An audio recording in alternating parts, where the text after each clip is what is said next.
mismo nivel, y lo que sucede cuando uno está leyendo 11 desencuentros, el libro de Mima Peña, es que todos los cuentos funcionan, todos contienen un mundo muy particular, todos tienen un lenguaje muy preciso que además milagrosamente cambia de cuento en cuento.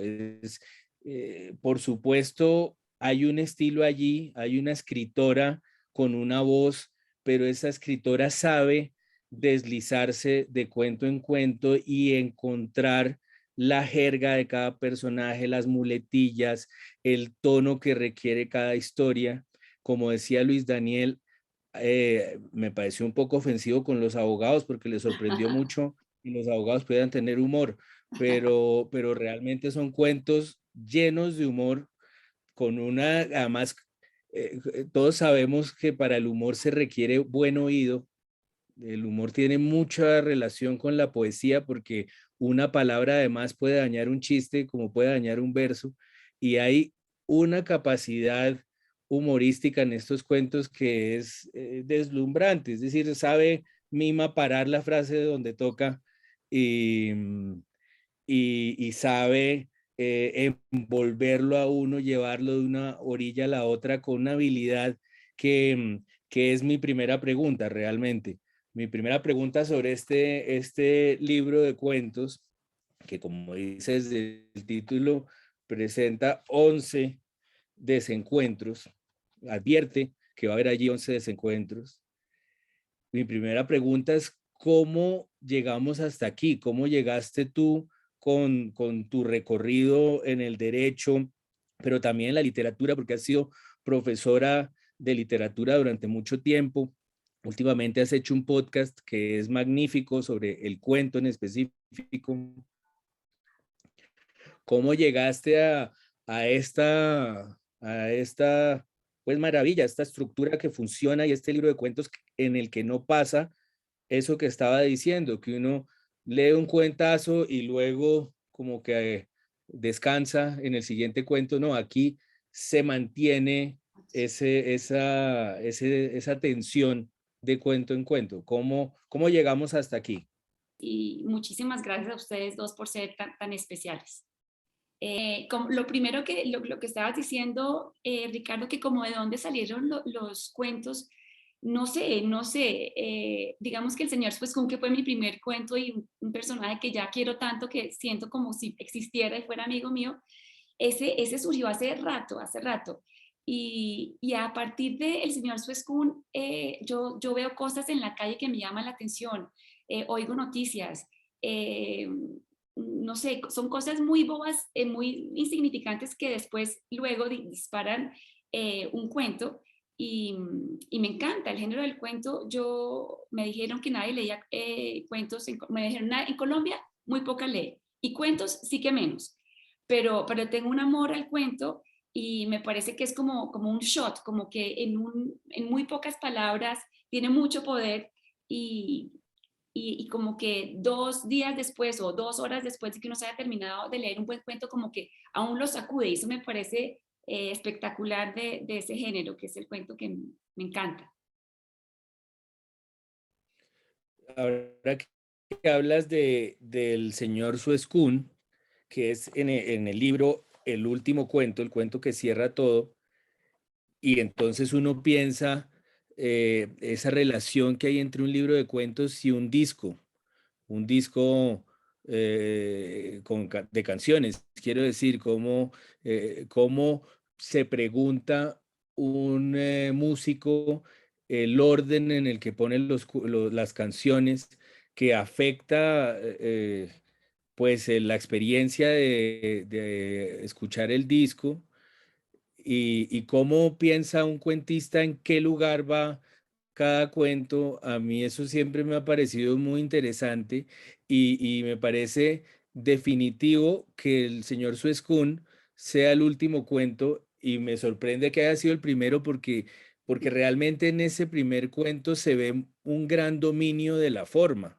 Que sea el primer cuento, quisiera que nos hablaras de ese cuento y que volviéramos atrás al momento que tú ves muy natural, pero realmente es un momento muy dramático, el momento en que se te ocurrió el señor Suescún.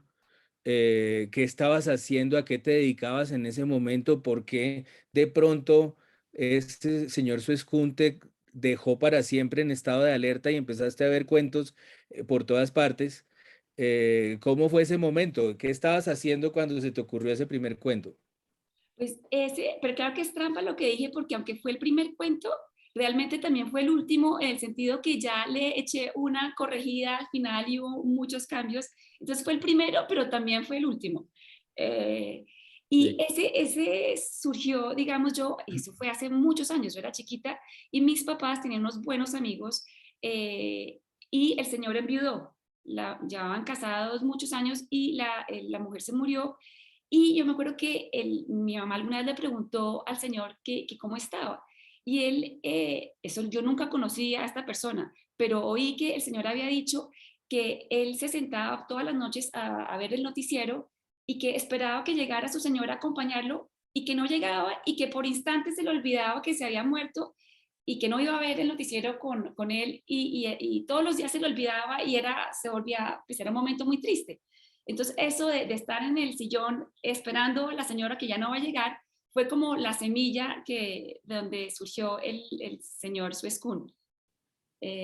Sí, además me parece una ternura, y no lo digo de machista, pero creo que un hombre sin una mujer es una guachada, y en este caso, pues en el cuento, la mujer era la que se encargaba de las cosas como más prácticas de la vida, de tener amigos, de esas cosas que hacemos las mujeres, y este señor queda en un abatimiento y una devastación total que es muy triste, pero lo compagino con un tema que me interesa mucho, que es el amor en la edad mayor, porque pues la segunda parte del cuento es este personaje que aparece y en contra de todo pronóstico le cambia la vida, bueno, hasta cierto punto al señor Suescún. Entonces, sí, es divino. Y se vuelve en ese momento un encuentro de tres personajes y los tres personajes tienen tres dimensiones. Es decir, uno podría dar un taller sobre creación de personajes con estos tres personajes, porque los tres tienen unas caras muy particulares que les dan al mundo, le dan al mundo. El señor Suescún pues es contenido y más bien serio y medio incómodo y escueto. El hermano que está eh, más bien en un momento difícil, no lo describo mucho para no arruinarle el cuento a quien no haya empezado a leerlo, pero el hermano es una persona mucho más hábil para expresarse de alguna manera más. Y en medio de los dos está este personaje que llega afuera, que no me acuerdo si se llama Susan, quizás, ¿cierto? Ah, sí, Susana. Susan. Susan, que es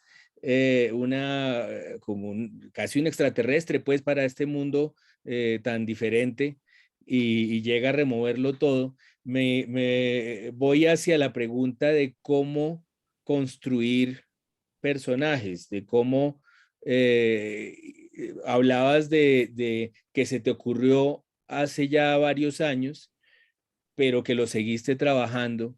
¿Cómo los fuiste perfilando? Es algo muy particular del libro, que aquí lo tengo y que además tiene una portada muy bella y una edición muy lograda. Eh, una cosa de las más particulares del libro, repito, como decía al principio, es lo pulido que está todo, lo pulido que están los personajes, cómo cada uno tiene su propia lengua, habla su propia lengua, cómo es esa tarea y en particular, cómo perfilaste estos tres personajes. Bueno, pues ese proceso creativo, si se puede llamar, el mío no es tan sistemático y tan regular como puede ser, yo creo que un autor como tú. Lo mío es bien despelotado, pero arranca como con una idea yo creo que uno no puede como rebelarse mucho contra las influencias. Hay cosas que a uno le llaman la atención y no hay nada que hacer. Y yo aprendí más bien como a acogerlas. Y entonces a mí me interesan, como dices tú, los personajes que no son planos. Me encanta como los personajes que tienen su debilidad, su fragilidad. eh, Sí, los machos, los héroes como machos que se las saben todas, no me parece real. Y me parece que el chiste de la vida y las cosas es como esos personajes que tienen su complejo, su secreto, su misterio. Y en todos los 11 encuentros esos personajes tienen esa doble faceta que a mí me parece súper interesante de las personas, ¿no? Como excavar ahí en las personalidades, ver a ver qué vértice, qué ángulo, qué secreto tiene el personaje. Entonces, le echo mucha cabeza a cómo los personajes tienen esa doble faceta y su debilidad siempre, que creo que es súper humana. Hay ciertas clases de cuentistas, como se ha discutido en tu podcast varias veces. El podcast, para quienes no lo hayan escuchado, es excelente y se llama Come Cuento. Tiene además un perfil en Instagram y en las redes, es muy activo, vale realmente mucho la pena el podcast de Mima sobre el cuento específicamente, el género del cuento. Y uno podría pensar en términos muy generales que hay diferentes clases de cuentos, de cuentistas, y sobre todo dos clases de cuentistas. Eso está dicho en el prólogo que escribí para el libro. Y para no hacerme un 8, lo resumiría de esta manera, que hay cuentos que uno siente que son un primer acto y cuentos que uno siente que son un tercer acto, o dicho de manera menos de taller, cuentos que uno siente que son un planteamiento, el planteamiento de una vida que queda planteada hacia el futuro, o cuentos que son una vida resuelta, vidas que quedan resueltas de alguna manera. Podría uno pensar que hay esas clases de cuentistas, cuentistas policíacos o cuentistas como Poe o como el mismo Borges, son cuentistas que muchas veces resuelven vidas de una vez, dejan todo claro. O cuentistas como Chekhov o como Carver, son cuentistas que dejan todo planteado como a los personajes ante un horizonte con situaciones que quién sabe cómo van a resolver. En el libro de Mima, yo creo que hay esas dos clases de cuentos, a la manera de Mima. Eh, pero sobre todo me parece que tiene una capacidad muy admirable para tejer vidas que quedan ante un precipicio, como ante un despeñadero, como ante un horizonte y con la duda de ahora qué voy a hacer, me acaba de pasar esto y ahora qué voy a hacer. Tú buscas ese efecto, has leído un montón de cuentistas, has sido profesora, yo te entiendo el despelote como una intuición muy grande, pura intuición, pero también has sido profesora, también has leído muchos cuentos, también tienes, pues, a mi modo de ver, un dominio del género. ¿Qué persigues en ese caso? ¿Buscas dejar a los personajes ante un horizonte, con la vida revuelta? ¿Cómo es esa búsqueda? Pues hablando de tu prólogo, que hablas de estos dos tipos de finales de cuentos, entre otras hablas de los 11 despeñaderos. Y yo, de hecho, me quise copiar de ese título, que tú hablas de los 11 despeñaderos en el prólogo, y yo te dije, ¿será que me puedo robar ese 11 despeñaderos y volverlo el título? Además, porque soy Mima Peña, y los despeñaderos me sonaba que funcionaba muy bien. pero me dijiste, no, yo creo que Desencuentros como que abarca más el común de todos los cuentos, entonces lo dejamos en Desencuentros, pero los Desempeñaderos me parece lo máximo. Y estos finales, sí, a mí me encantan. Yo de lo que he visto es que, como dices tú, hay cuentos en los que realmente no pasa nada, ¿no? Hay cuentos que, y eso, por ejemplo, todos los gringos, estabas hablando de Cheever y de Monroe, de Alice Monroe, todas esas que realmente, y los rusos, cuentos en que no pasa mayor cosa, es inclusive un recuerdo, puede ser un cuento, una reflexión, un sentimiento, no tiene que haber, como dices tú, como el misterio y el asesinato y el desenlace. Y entonces esos dos tipos de cuentos me parecen lo máximo. Ay, creo que hay uno, por ejemplo, que es una reflexión donde no pasa absolutamente nada. Es esta mujer que se está soleando y en un sitio súper bonito, en un sitio paradisíaco, y sin embargo, la pobre no tiene paz porque está reflexionando sobre cómo no se resiste al tipo con el que vive. Y no pasa mayor cosa, sino es este pensamiento de esta mujer mientras está sentada soleándose. Y pues en ese sentido es como un cuento en el que no pasa mayor cosa. Hay otros en los que sí pasan más cosas. El primer cuento es una niña donde sí hay como unos eventos y un desenlace muy fuerte. Y, y entonces sí, yo como que mezclo los estilos y me interesan mucho los finales, que sea pasivo o activo el cuento, pero que sí el final sea como inesperado, como que haya una vuelta a la tuerca, un giro, en la vida sí pasan las cosas, nunca son como los proyectos, las cosas nunca pasan de la manera prevista, sino que siempre hay una vuelta a la tuerca. Entonces me gusta como tratar de mostrar eso en estos relatos. Sí, los Tengo la duda de finales si son iba a bastante decir algo, ¿no? bastante inesperados, Sí, Sí, por particularmente en eso estos.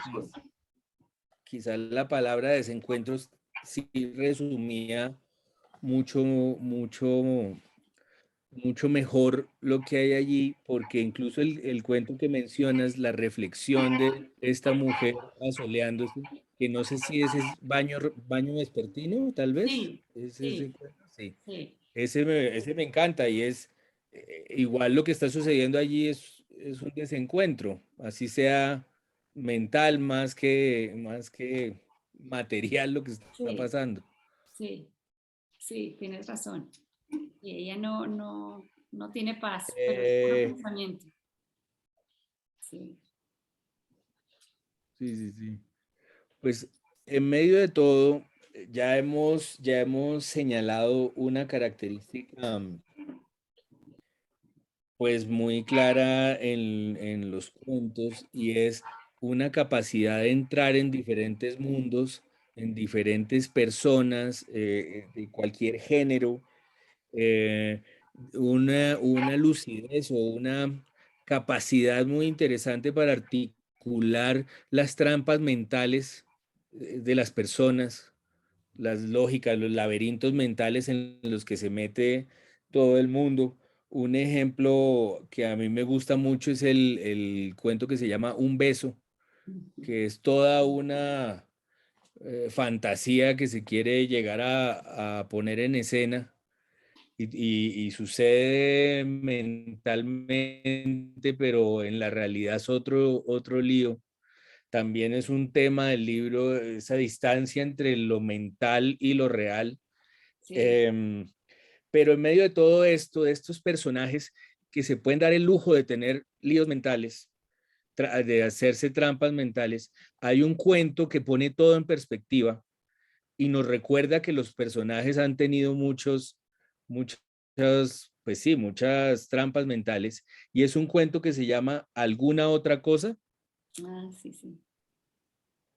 Ese cuento a mí me parece extraordinario y me parece que a pesar de que se notan tus intuiciones de artista, también hay ahí una investigación muy importante. No es fácil escribir ese cuento a punta de imaginación. ¿Nos cuentas de la construcción de ese cuento?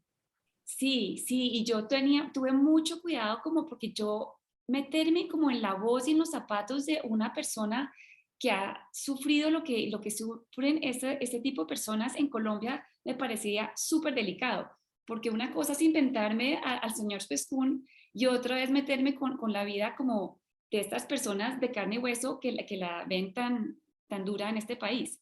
Entonces, tuve mucho susto de esa voz, pero, pero me parece que es que el punto de vista de ella es el más válido de todos.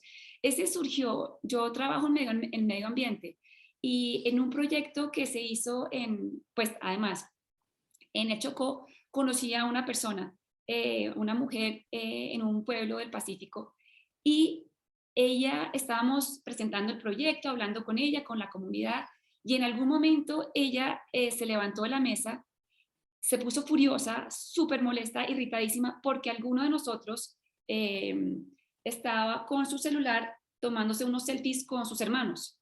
Y jaja, y los niñitos corrían y esta persona se tomaba las fotos y ella se sintió supremamente agredida, dijo que estaba mamada, no dijo mamada, pero de que llegáramos de Bogotá, del Ministerio de Agricultura, el Ministerio del Medio Ambiente, la comisión de holandeses, y que llegaran todos a decirle qué tenía que hacer ella, y que además pusieran en Facebook y postearan fotos de que estaban salvando a la comunidad de afros y salvando el medio ambiente. Y eso pues fue como un sacudón muy tenaz porque las buenas intenciones que puede haber desde este lado, la vida allá es otra y se percibe de otra manera. Entonces ese fue como de dónde surgió ese personaje, eso más la llegada tan inhóspita a esta ciudad que es tan dura, Bogotá, con toda esa burocracia, eran temas que me interesaban mucho y sí, investigué mucho gracias al contacto que tuve con estas personas de allá y espero haber hecho un buen trabajo representando como...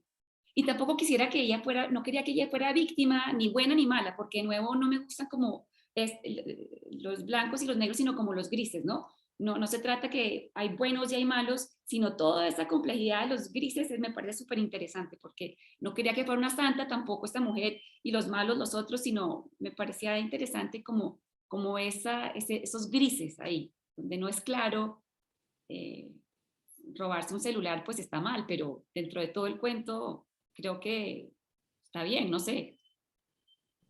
Sí, es una de las cosas más interesantes del cuento, de los asuntos más interesantes del cuento es pues que le pone a uno al revés toda la situación. Uno se pregunta por lo que tú estabas diciendo, puede ser bien intencionado todo, pero hasta qué punto se está haciendo bien, se está pensando bien, se está estableciendo real un contacto humano, se está de verdad trabajando para una reparación o Bogotá es hostil y la burocracia y el Estado colombiano quizás en medio de su laberinto y su papeleo también tenga algo muy hostil.